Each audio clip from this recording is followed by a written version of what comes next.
We are back with the Agentic project. We are back this time with Jan van Musscher. Jan, thank you so much for being here. Yeah, thanks for having me. Just to put everyone into context, Jan van Musscher, you're a serial entrepreneur and a founder of Flowgent AI. With a background in B2B lead generation, SaaS, and digital marketing, Jan has successfully launched and exited several ventures, including Cold Agency and Cold List.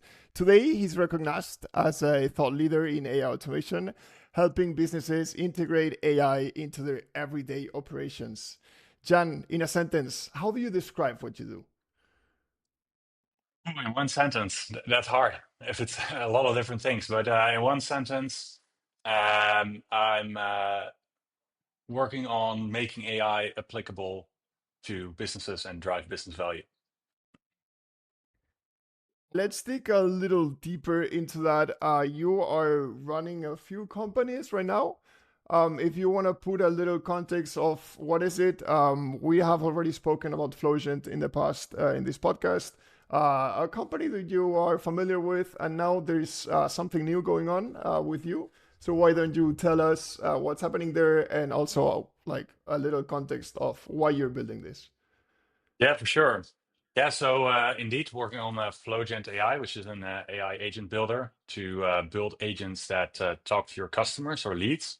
And yeah, we started that around a year ago. I think we first started, working on the whole code base. At the time, I was still running Cold Agency, which is a B2B lead generation agency focused on the Dutch market. And yeah, I just saw what was going on with AI. I've always been interested in AI. I've sold, as you said as well, Cold List like 2.5 years ago, which was one of the first companies to use the GPT API to yeah, write cold email first lines. And yeah, always been interested in it, but yeah, the agency kind of took over and was doing really well. And last time this year, I just decided like, hey, I got to go all in with AI, combining both the agency, which is a lot of upkeep to keep going, and building a new product. It just wasn't working for me, so I had to go all in Flowgent. And yeah, that's essentially what we did. Sold the agency to my business partner, and yeah, started working on Flowgent. At the time, I'm going to be honest, we broke every rule in the book. We didn't talk too much to potential users. Instead, I was going from my experience as the agency owner, and I identified what I thought was a gap in the market around agency functionality and AI agents. We built on the product for like 3-4 months, and when we launched, obviously it didn't hit right away. Like I said, we broke the rules.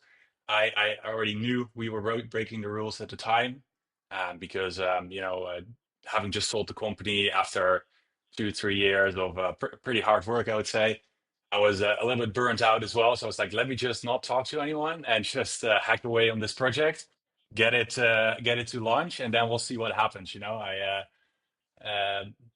let's work that way. So that's what we did when we launched. Obviously, we had some customers, we had some people, but we quickly noticed that most of the AI agent use cases were really around B2C, so people having potential leads in their Instagram DM or WhatsApp, or they have leads on their website, and they want to automate that process with something that's a lot better than a traditional chatbot. So that was the first pivot we did. We pivoted towards offering all of those channels as an integration. And after launching that around May, so a couple months ago, we quickly noticed that Instagram really stood out for us as the channel that's driving the most business value. Like I said in introduction, where can AI actually provide value and not hype? We saw it on Instagram DMs, and that's what we're working on right now to relaunch the product again, but then with the full focus on Instagram DMs being many chats, but then AI first. That's where we're at with Flowgen. Quick break. I wanted to thank you for showing up to the Agentic Project, the podcast where Danny, my co host, and I interview founders building the latest AI tools in the space. This podcast wouldn't be possible without flowhawk.com, the agency that Danny and I run in order to help teams optimize their operations. If you think that your team could have more efficient operations, go to flowhawk.com. We might be able to help you. Okay, let's keep going with the podcast. You're saying that you decided to specialize on Instagram. Why did you what was going wrong with the other channels like website, WhatsApp? Yeah. So what we saw is that our potential customer that we're reaching is mostly small businesses, and let's say 1 to 10 employees, or just people that are solo. And the main thing that stood out there is they don't have that much issues with, let's say, the volume of customer support queries. Rather, they're always looking for more sales, more customers. That's their number one issue for any small business, any industry. They need more leads, they need more sales. And we recognize that quite quick. Like, hey, it's not really being used per se for customer service.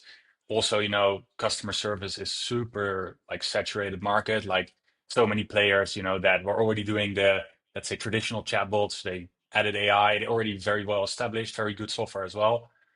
So we quickly found that okay, the use cases are a little bit more towards the sales, the lead generation side of things. And a platform like Instagram is really good for that. People post content on there. Naturally, some people will reach out on the DM, or as well, you have on Instagram those giveaways where you say, hey, comment guide, and I'll send you the guide, which then allows you to DM someone proactively. You can ask them a question, and then they might reply. And right now, the status quo is people hire maybe like a VA, or they hire, some people part-time to manage their DMs. But AI is working around the clock for you. So it kind of just panned out that way, where we saw, okay, the need is more towards more sales and leads, and then Instagram is just the channel to do that. And that's how we came to that conclusion. Quick question about Instagram. You guys spotted there a trend here. What is your type of client? You mentioned 1 to 10 people. Well, what type of client comes to you to automate this inbound? Because at the end, I guess the end user has to be somehow familiarized with AI and like kind of trusting the agent to take care of these incoming leads. Do you have a specific niche, a specific type of people actually interacting with Flowgent? Yeah, definitely. So it's all B2C, because it's about high volume. If you only get like 1 or 2 questions a day, and it's B2B, high ticket, you just want to take care of it yourself. With this is mostly where there's high volume, lots of noise. It needs to be filtered down. So we're seeing a lot of coaches or content creators, course sellers, whatever you want to call it. But they're selling a digital product. They're selling some sort of coaching program. It can be $20 products, but it can also be that they want to book a sales call with someone to convert them. I think that's the main one we're seeing, because they're selling on Instagram already. They're using humans to take care of the process mostly, and naturally people see the opportunity with AI, less management, less cost, more predictable as well in some ways. And they're also pretty open actually to being early adopters as well, because they are less let's put it like less worried about let's put it this way, like if you have a super big brand, they might be a bit wary of implementing AI and the brand image, whatever, whereas these creators are more about let's make money and that's their number one KPI they look at. And if this can help them make more money, they're very open to trying it out. So that's the main one we're seeing. Secondary one I would say is e-commerce. So I would say the best example is a supplement brand, for example. If they have different types of supplements, you might want to have a quick chat, which one is the best for me. And the AI can perfectly provide that in the DMs and give them product recommendations based on the prompt you set. So those are the main ones that are that we see pop up. Yeah. And you already have this Flowgent in production. You already have clients that they rely on Flowgent and their AI agent. I assume you're correct, right? Oh, sorry. Yeah. Yes, of course. Yeah. Yeah. Okay. Yeah. My next question was, have they seen or have you guys seen any variation on the behavior of the end user when they realize, first question, do they realize that they are talking to an AI agent? I guess so. And second question, Do you see any different behavior, or like what are the KPIs there that are actually proving that these AIs, even with the benefit that they can actually run for 24/7, just to prove that they actually convert? Yeah, for sure. So first question, do they realize they're speaking to AI? I mean, it depends. So if it's an e-commerce store, they might want to disclose this. But what we're seeing, so obviously we don't look at all the messages of accounts that just sign up, right? Like that's their private data. But the ones that we do help as sort of like an agency side of things, where we helped with the implementation hands-on, actually people don't realize it's AI, because if you prompt it really well with examples of previous conversations, what we're seeing is that they literally don't notice it's AI. It talks the same way, it uses emojis the same way. We split up messages. And, in this case, the person we're working with, they also didn't want the other side to know it's AI. They wanted to basically, try and keep it like impersonating themselves. So that's the first thing. So the AI is there. I will say it's mostly Claude that's doing this. If you use the GPT models, I would say it's not there yet, almost. But some of the takeaways or the giveaways are obviously always the M dash or certain sentence structures that are, you kind of know it's AI. Whereas Claude, it seems to, especially with good prompting, not have those issues. So that's what we're seeing on that. And then also I want to emphasize, we always advise people to see it as a replacement for like 90% of the conversations, but then have the AI agent be able to, notify you as soon as it doesn't know what to do, or it's some edge case, some situation that you might always want to handle yourself. And then it notifies you, and you as a human can take over, which I think is a really good way to look at it, and not try and always push for that 100% automation, rather automate as much as possible, but then the last 10% still keep the humans involved for the best experience for your potential client, customer, lead. What was your other question again? I forgot. Just wanted to know if there were any like KPIs, not KPIs, sorry, any numbers that prove that these AI agents are actually converting, that Yeah. the numbers of sales or lead to website is actually increasing. Do you have any proofs or results on that? Yeah. So obviously we're working out on the case studies since it's been live since May. But the first results, one coach that's selling a e-commerce program, they saw a 40% lift in the amount of appointments they booked, which we put down to a combination of speed to lead. So obviously the responses are a lot quicker, as well as the conversations from what we saw were a little bit more elaborate. So they went on a little bit longer before actually booking, which makes sense, right? Like a human setter might be compensated on how many appointments they book. They want to kind of rush it. Whereas the AI, it's following the script, it's following the instructions. It can take its time and, get to the conversion. So they saw a 40% increase, which I think is really, really good. And then for the e-commerce side of things, we also have a brand that has sells like laundry detergent, and they get a lot of questions around the product before people buy. It's things like the delivery to, like it's here in the UAE, so people are a little bit more used as well to kind of have a little bit of contact before ordering online. And they've been able to automate away also 90%, I would say, of the questions, and then you get like one notification a day. And this was a solo founder, so she's very happy with it, because now she doesn't have to keep an eye on the Instagram inbox at all times. She just get notified whenever she's needed, and that time saving can now be spent on advertising, improving product, etc. Things that drive more ROI than answering simple questions over and over again. What are the 3 tips that you would say anyone using or integrating a chatbot into their socials to do this lead conversion? Yeah, so I think first step would be clarity on your offerings and what you're offering to whom.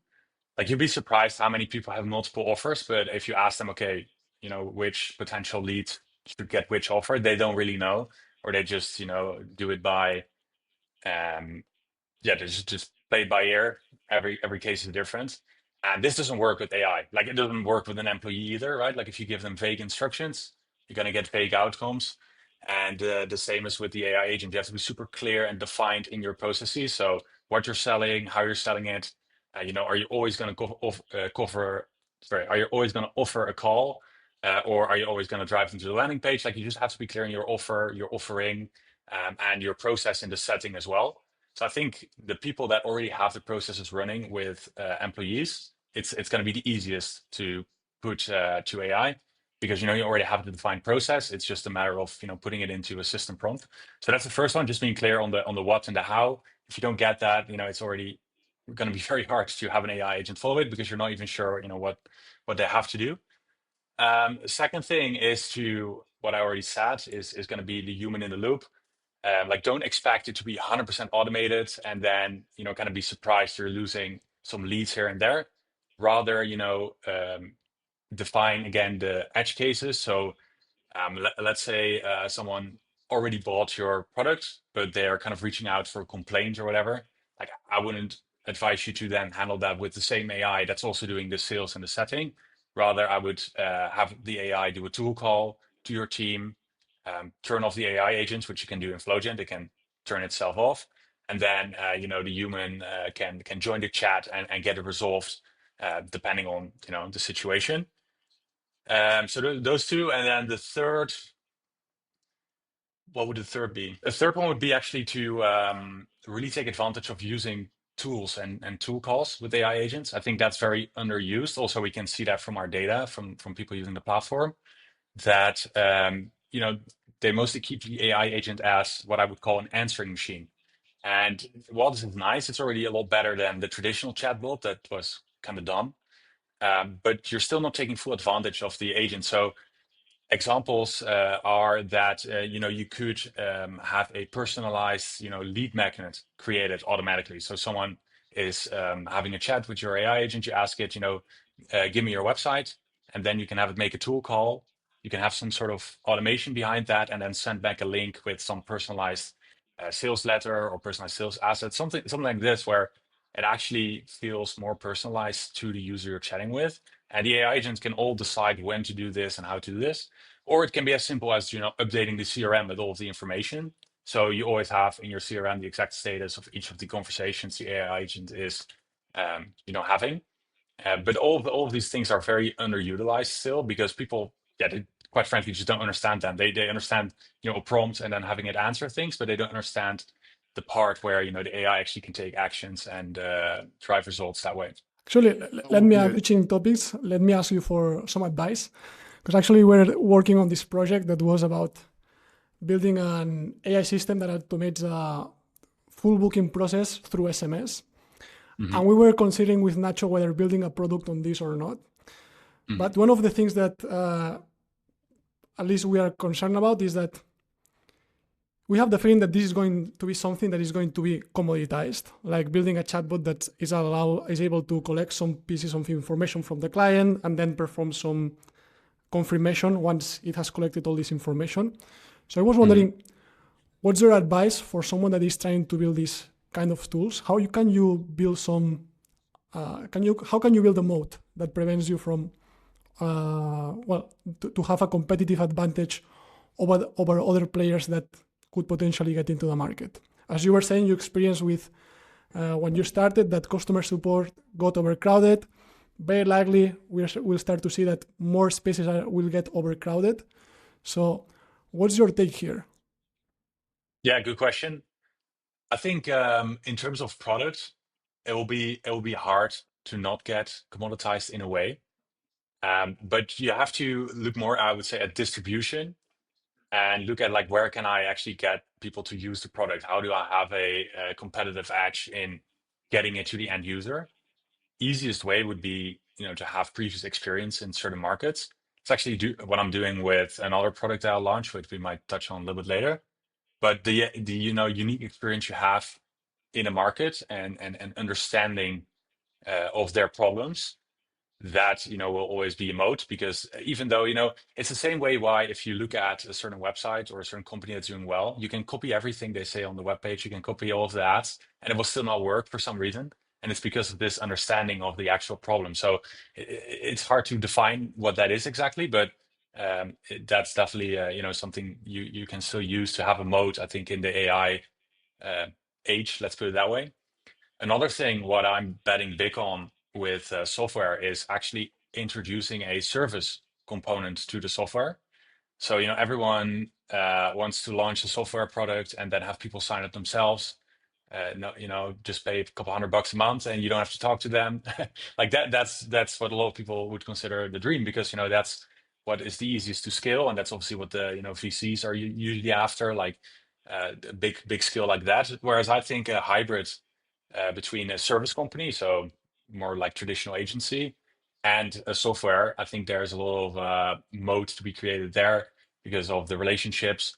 And also, I mean, you guys are both Spanish, like potentially, going after the Spanish speaking market, or even smaller, your local market, and building that up. I mean, it would depend on your goals, obviously. If you want to build a 100 million company, it might not work that way. But I think if you're trying to get to 10 million, for example, choosing the right market, and having more of like a relationship style approach, I think can work really well. So those are a couple of things I'm looking at. Apart from that, it's going to be hard. Like, I think more and more people will enter the space, also narrowing down what you do. So obviously, I told you guys that before. I made the mistake with Flowgen launching it, not doing all of that. So I learned the hard way. But in the last couple of months, I've really realized that. So we started right with multiple channels. We had WhatsApp, Instagram, chatbot, Slack as well, and they each have their own nuances. So someone would sign up for Slack, and then there would be one tiny feature missing, like detecting voice notes, for example, right? Like some example. But then someone else would sign up for WhatsApp, and they couldn't get the WhatsApp outbound message, which is also like a specific thing for WhatsApp. So this creates very quickly like a I don't know, like a feature drift, or however you want to call it, where you have to, for each user that signs up, you have to put in development time. Now, again, if you're some VC funded company, this might be fine for you. But I believe that if more and more people are going to be building products, because it's easier with AI, let's be honest, it's then I think the more narrow you are, the more you own like one single use case, the better your product will be, because you will have those tiny little things that you only get from, again, really understanding the problem. So yeah, I hope that makes sense. It all ties in together with just, I think, being more focused. Because if there's more players, then if you really own that one use case, given the market's big enough, of course, to get a good company, then I think that's the best way to go about it. So in your guys' case, they'll make an SMS setter, but make an SMS setter for specifically, people, I don't know, selling digital products, or people, or your local hairdresser, right? But don't do both. Like, choose one very specific market. That would be my advice. Makes sense. Actually, you were mentioning something that one of our previous guests, Martin from CTO of DataButton, basically they are building this tool that allows you to build a product with AI. And actually, they have managed to increase their ticket, let's say one order of magnitude, thanks to putting a human in the loop, or like service in the offer. So basically, you can sign up and pay like this monthly fee, but then once you want to build this product to production, if you require like technical hands, you can pay them, and actually they have managed to increase a lot their ticket size. So this is super insightful. Yeah. And regarding features, so in the end, it's all having a killer feature, right? It's said that one killer feature will make users stay. It's not like a combination of features, it's just one feature. What do you think is the killer feature that makes Flowgen users stay? Good question. I think actually we haven't found it yet, to be honest, because like I said, we're in the third pivot right now, going to, fully on the Instagram channel, following my own advice that, we have to really hone in that one use case for the AI setter. I would say. I would also, I don't think actually e-commerce is going to be a big one. I think it's mostly going to be the AI setter in the Instagram DMs for the digital product. So setting sales calls or selling directly, like those two. And I mean, I have a couple, like, for example, one thing we introduced, which so far response has been great. is AI voice notes. So the AI setter, what it does, it can do a tool call, like I just had, and then it can, it basically inputs a script that goes to 11 Labs. 11 Labs produces the audio, and then it gets sent in to Instagram directly in the same chat. And the great thing with Instagram is it doesn't matter if you just record it like this or if you send an audio file with the API, it shows up the exact same way. So, with those voice models becoming really, really good, I think this will be a big feature where, a creator can send someone a custom voice note, make them feel special while it's all automated, which again will increase sales. So I think that's a killer feature we have. Another one we have is that since we started so broad as like really an agent builder, we've built quite an extensive tool call engine where you can do multiple steps. It kind of looks like make.com or N8N, where it's like a canvas where you can have multiple steps. And if I look at some of the competitors in the Instagram space, they definitely don't have that. It's very limited in terms of the AI capabilities. So being a real AI agent and not just a input, prompt and response like the answering machine I mentioned earlier, I think that will be our main advantage. And from there we're gonna have to see like what sticks and what's gonna be that one thing that's really gonna drive the results. But yeah, we're just gonna zoom in and hone in on the Instagram use case and go from there, see what sticks, put out marketing and repeat. Yeah. Because technically speaking, now that you were saying that you managed to build like some kind of tool system, what's your stack? What's the stack that you're using? Like, what's the backend built on? Are you using any AI agent framework, or you use the raw ChatGPT API? Yeah. So the stack is like we're built on Next.js, everything vanilla JavaScript, and then we use the Vercel AI SDK, which is really good. I would really recommend it. It's it's an SDK that helps with chat apps. It's really good. And then we actually developed like our own thing in the backend because again, in the beginning we thought we're going to be almost like an N8N really with like tons of integrations. So we developed this very modular framework essentially where we can really quickly make integrations. Like if you tell me today, okay, make an integration with this CRM, we can have it live in like 1 or 2 hours, which is I would say really good. And then everything is or most things are serverless, just on AWS for hosted, for Vercel for web hosting. And we have Anthropic, and actually also what we use the Google Gemini models we're experimenting with as well, just because of the cost factor. So I don't know if you guys ever tried them out, but Gemini 2.5 Flash, it's not there yet, I would say, but it's so much cheaper. And this is not necessarily to boost my own margins, but it's more so like, some of these Instagram creators, they get so many messages, but also a lot of these messages, it's going to be from unqualified people, a lot of noise. They have maybe an Instagram reel that blows up. They can get like 5,000 comments on there. And, sending a lot of those or all of those messages to Claude 4, it's right now, it's actually pretty expensive. Like, we don't have that much margin on, for example, our credit top-ups. We're essentially doing it at cost.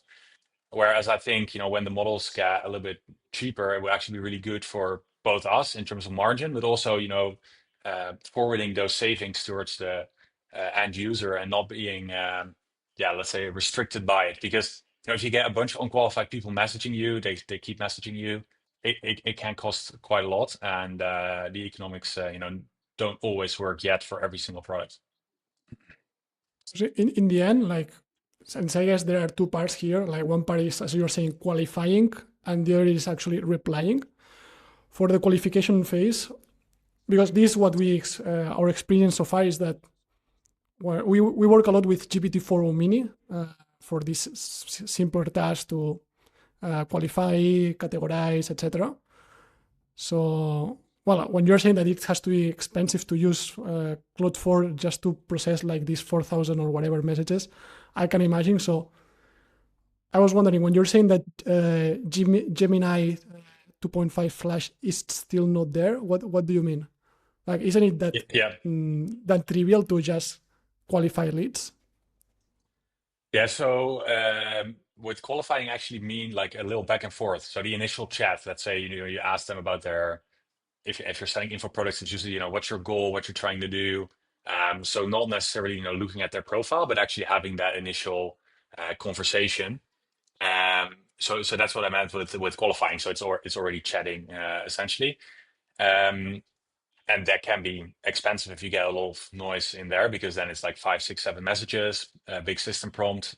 Yeah, Claude 4 is still pretty expensive, but I'm betting, or I'm pretty sure it's gonna go down over time. They have to probably, or Gemini Google gets better. So 2.5 not being there yet. I think it's in the instruction following.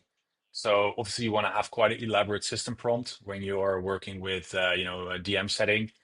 A lot of things they can do, a lot of things they can't do, and you get such a broad spectrum of messages. Like you just have to be elaborate in your instructions.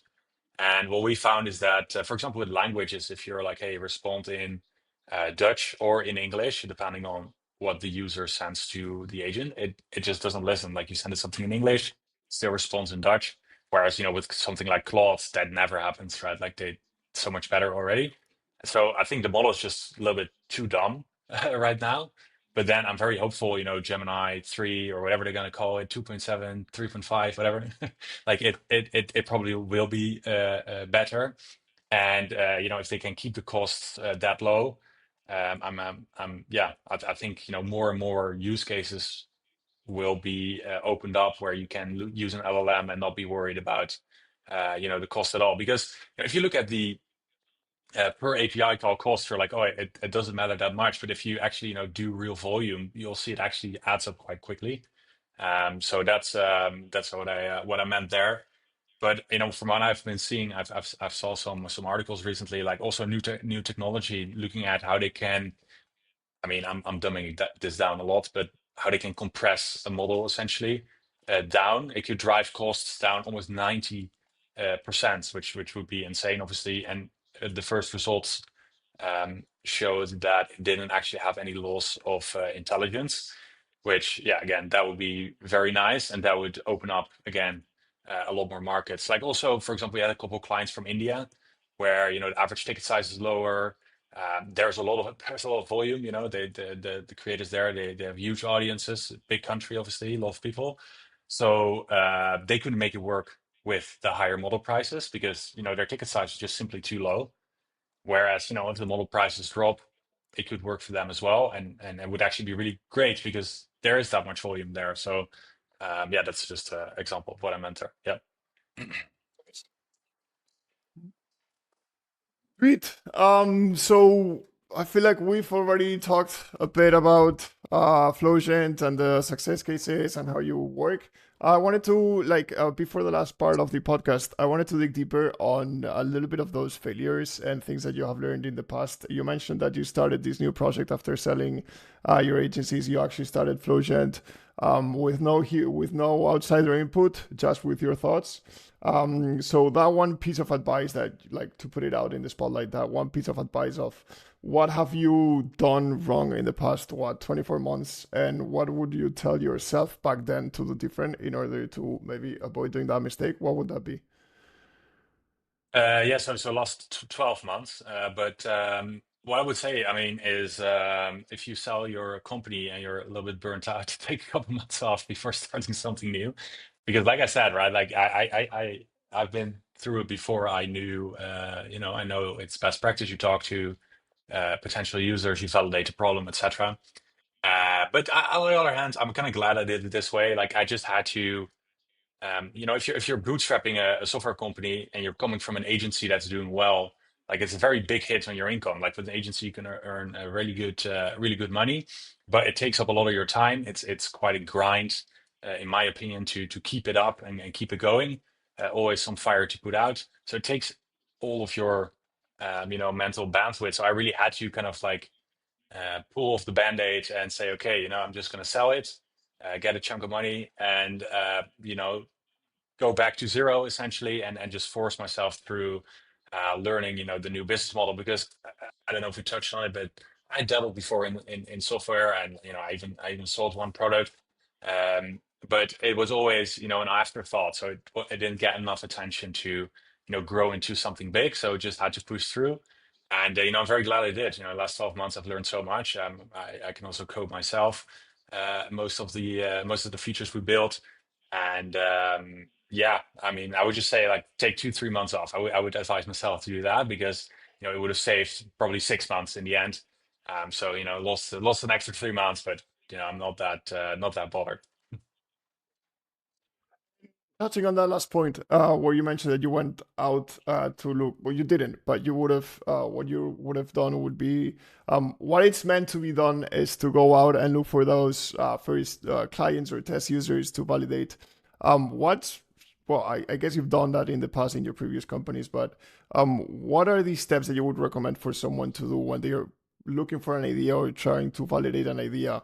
How do you reach out to that first ideal ICP, or how do you validate that idea?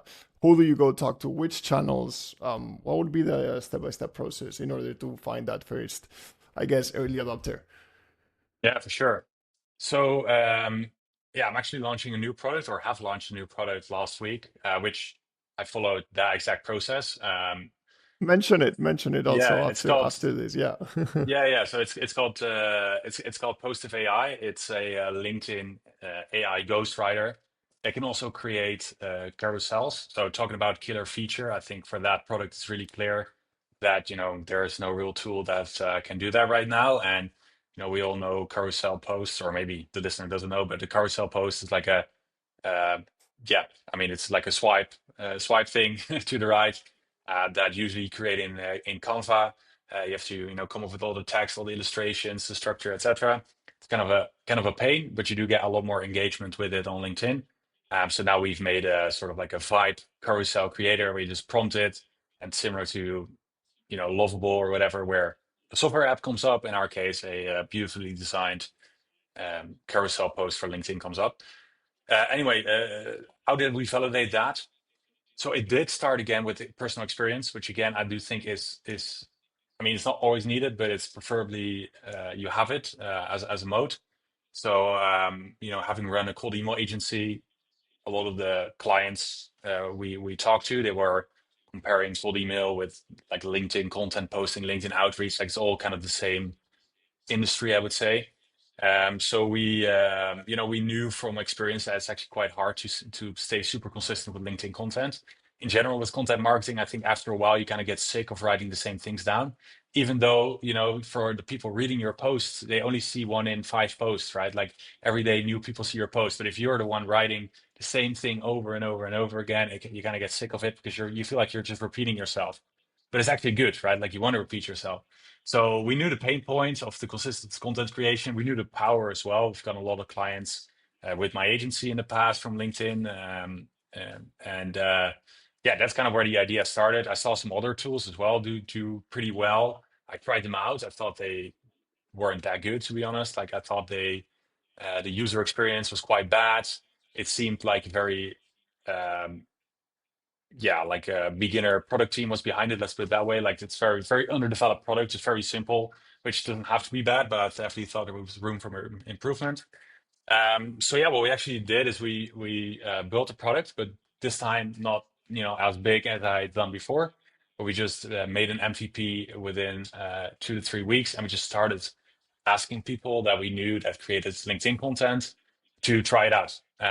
Just get an account for free, try it out, tell us what you think, and just kind of go from there. Just give them access as soon as possible. And I think with AI now, I would skip the whole, like if you're pretty sure about the problem, because it's not a revolutionary problem, right? Like this is not something crazy to say like, okay, consistent LinkedIn content creation is gonna make you more money for your business, but it's hard to do because it's a pain to come up with ideas, be consistent, whatever. It's not that revolutionary. There are other tools that do this, so in that sense, it's kind of proven. But can we create something that people are actually willing to switch over to? That's more so what I was trying to validate here. So yeah, we just gave people access and very open, like let us know what you think. Like don't charge for it, nothing. And the first response were very good. People were happy. They saw the value. They thought it wrote really good posts, and also they started pointing out, which I really liked as a really good sign. They started pointing out or asking for things to be included. So can it do this or can it do that? They would come up with ideas for us to implement, which I think is really good because they were envisioning themselves using the product in the future and actually making it part of their routine. But then, coming up with certain things that were still missing. So that was a really good sign for me. And from there, actually, we pushed through. We onboarded more people, also some different avatars that we, thought might be interested. We tried different people on the platform, and then we just launched. To be honest, like 2 weeks of that, the results were good. Like, why not push through with again the first version of the product? And yeah, now that we're live, we're live since I think last Thursday. And yeah, I mean, we have like 25 people on the platform right now starting their trial, which for us is a good start. And yeah, so that's essentially how I went through the process and how it was different from Flowgent. Again, mostly about speed, very quickly getting feedback. I would also say very like more tightly defined problem definition. With Flowgent, I was more like, I'm interested in this concept AI agents. I want to do something with software. I just have to go and figure it out. That's going to take longer if you have a more defined problem where you already know how to, or that it's a real problem because you've had it yourself. It's going to be a lot easier. And then finally, what I would say is last Thursday when we launched, I didn't feel ready with the product. Like, we still knew there were some bugs. We knew features that were missing. We knew some things that were really nice to have and it would really, pop during marketing. We were like, let's just launch it anyway because no one's gonna care. Like, I'm not a big guy in terms of launches. I always feel like it's overhyped. You launch it, sure, you're gonna get that first peak, the first bit of attention, but it's only the start. After you launch, that's where it starts. How can you continuously get new people to sign up, try it out, improve the product, repeat, and just do more and more and more? So for me, launching is overhyped anyway. So we're just like, okay, let's just push it out and see where it goes. Yeah. Awesome. Amazing. Well, we are reaching the end of the podcast. We always like to close it with a personal round, like a rapid fire of questions. We had five, but due to time, we're gonna make it a little shorter. There are some questions that we generally like to ask. They might be a little standard, but we get different answers all the time. So starting with, what is the book or resource you would recommend to read or have a look at to any founder? The book that's called The Dip. Yes. I really The like dip. that. The Dip. Yeah. So it's you know it? No, No, not no. really. Okay. That's why I Okay. love this question because I learn a lot of stuff. Yeah. Yeah. Check it out. It's only like 80 pages. It's about in one sentence it says like successful people quit all the time. So when to continue with something or when to quit. And I think, in the couple of years that I've been in business, I've done a lot of different things. And sold different things and started again. And I think if you, I've seen some other people that always stuck with the same thing, it has to work and it didn't really go anywhere. So I really like the book. It gives a nuanced take on when to push on and push through or when to say, call it quits and try something else. Next question that comes from our past guest. It's a little controversial. If there are any underage people listening to this podcast, stop now. So that would be a fuck, marry, kill within the AI tool space. What would you choose for each of them? I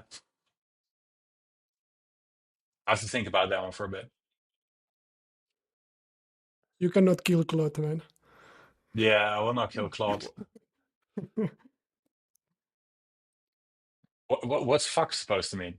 As in, like, you like it, but not Like as a much one, as marry? Or what? exactly, like a one-time thing. A one-time thing. Okay, I would say fuck lovable or similar, and marry Claude Code, and I would kill N8N.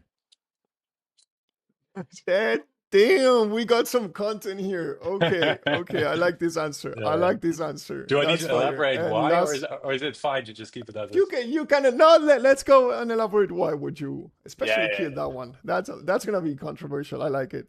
I would say fuck lovable, as in, I would use it to prototype or do something like this, or just play around on a Sunday.